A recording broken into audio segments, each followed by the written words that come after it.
We're back, and we're talking about the recent surge in moms who say using marijuana has helped them deal with anxiety, pain management, stress, all of these things that we talk about openly now. Well, psychologist Dr. Sue Varma joins us, and cardiologist Dr. Tiffany Sizemore are both with us. Thanks for joining us. Dr. Tiffany, you said that you, instead of opioids, you've prescribed marijuana in many cases. Yeah, a lot of the times I refer to a medical marijuana clinic. I mean, the opioid epidemic in this country is a big problem. The problem with opioids is their addictive potential. And it's a very small range where someone could be on an opiate for a week and they become addicted to it, and then they're looking for heroin on the streets. Yeah. Whereas marijuana has a very low addictive profile.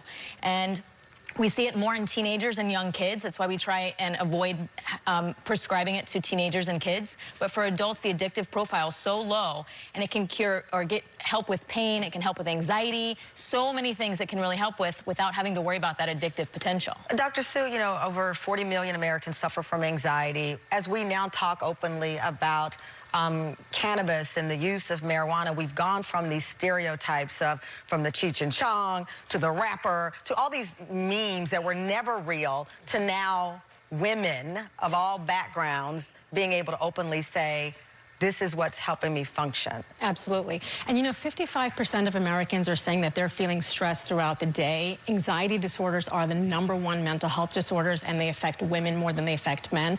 And in fact, people that are using cannabis are telling you between 50 and 80% of them admit that they're taking it for anxiety, for depression, for sleep problems, for stress.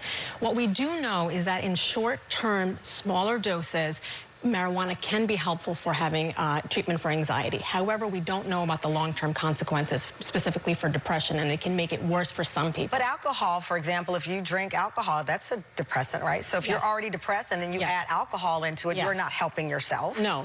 And this is the problem, is what we're talking about, what you're referring to is self-medication. And a lot of people do it. A lot of my patients use alcohol or marijuana to feel better. But what we want to do is look at a wider range of coping mechanisms. I don't have a problem if somebody on a one-off basis says that this is something that makes me feel better in the short term. Right. But I'm concerned that if you don't have more flexible coping mechanisms, what's happening in the home? Are we having dialogue with our partner? Are we getting the resources? Are we getting What's the support? source of some of this pressure, stress, and anxiety? Yes, and if you're not dealing with the root problem, it's just going to get worse. That's a great point. Absolutely. That is, you know what? We have to bring that up. As I said, Dr. Tiffany, one of my girlfriends is a cannabis counselor. Before I was pregnant with Moses, she was like, okay, here's this coffee bean, and it just relaxes me. And she's like, I do yoga. I feel so relaxed. I took it, and my husband came home and was like, who are you? I was like sprawled in the bed, and I was like, what just happened to me? I don't know myself. I had another experience, and it was very mild, very chill. It was in the smoke form. Right. And I hope I didn't just confess to a crime, but I won't tell the state I was in. With that said, I felt completely different. But most important to me, I don't want to be on anything having a 5-month-old. And that was what was worrying me. If something happened, I wouldn't be able to react to Moses fast enough. So this is something to remember. There's different strains. This is a plant that's been around for thousands and thousands of years. And so there's hybrids and there's strains. So an easy way to remember it for you, for instance, is indica is more of the suppressant, kind of puts you to sleep, like in the couch, indica. Okay. And sativa is more of the stimulant. Yeah. And so, but does it work the same way in everyone's body? Not necessarily, no. Those strains are known to have those separate properties, but there's tinctures, and you can do 1 to 1 or 1 to 2, and so you can kind of... I feel like Breaking Bad episode. I'm trying to measure. I don't know.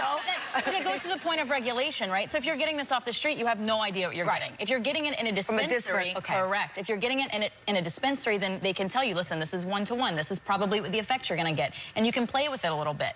And that goes back to medical marijuana, too. There are physicians that help you through this process, right? Well, and to your point, Dr. Varma, last but not least, again, dealing with the root problem of whatever it is in life has to be addressed. We can't just keep putting Band-Aids. That's how we got into this opioid addiction in the first place. So thank you both for your insight. Thank you, Dr. Sue, Dr. Tiffany. The conversation continues on social media. Go to @Tamron Hall Show. Let us know your thoughts on it. And coming up next, Matthew Knowles, father of Beyonce and Solange, the creator of Destiny's Child. He just announced that he was diagnosed with breast cancer. He'll talk about the response he's received, and we will meet his new wife, Gina, when we come back.